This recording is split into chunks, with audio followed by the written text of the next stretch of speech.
The cowpox virus is part of the orthopox virus family and is closely related to the vaccinia virus. The virus is zoonotic, meaning that it is transferable between species such as from animal to human. Edward Jenner then tested the cowpox on whether it can be used to protect against smallpox. He did so by inoculating a young English boy named James Phillips with cowpox material from Sarah Nelms, a dairy maid. Few months after, the boy recovered and became resilient to smallpox. With this procedure, Jenner invented the smallpox vaccination, which used the cowpox virus.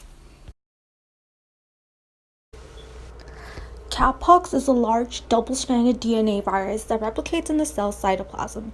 In contrast to other dsDNA viruses, pox viruses encode their own DNA replication and transcription machinery, and they are able to replicate in the cytoplasm, forming so-called virus factories. The pox virus replication cycle within the cell consists of a few steps. First, the virus enters the cell. Virions are uncoded, the DNA is replicated, and viral genes are expressed in an orderly fashion, followed by virion assembly and exit from the cell. Cowpox virus has no latent state and does not integrate its DNA into the host genome. Pox viruses use numerous strategies to evade the host immune system. These escape mechanisms include interference with processing and presentation of the viral antigens, expression of decoy receptors and ligands, and inactivation of key immune components of the host defense response, as well as a complement binding protein and a capspase inhibitor.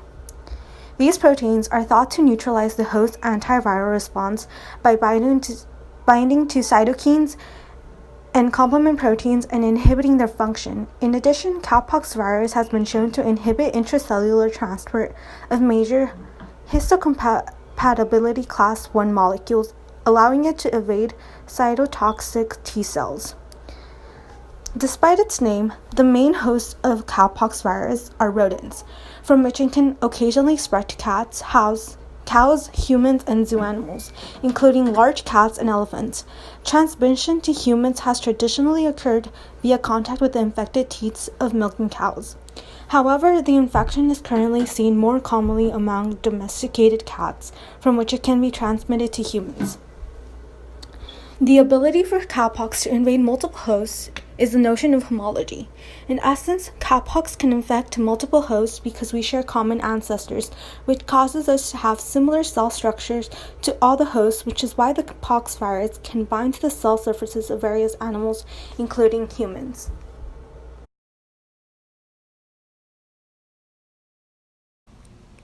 Some symptoms associated with cowpox can include blisters, pustles, and even a fever, which can last 4 to 5 weeks. Fever and myalgia may be present in some cases, but it's rare.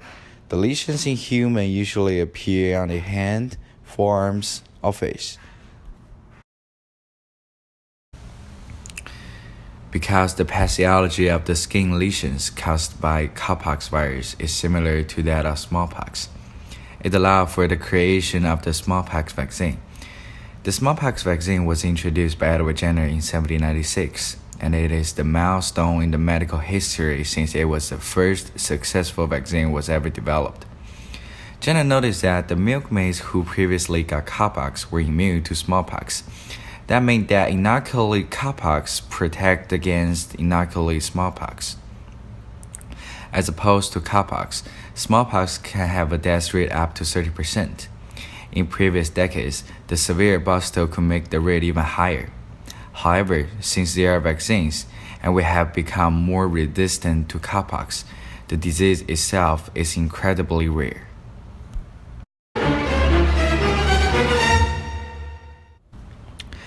Despite the rarity, since it is mildly related to smallpox, make sure to get your vaccines and don't physically contact the person infected with smallpox.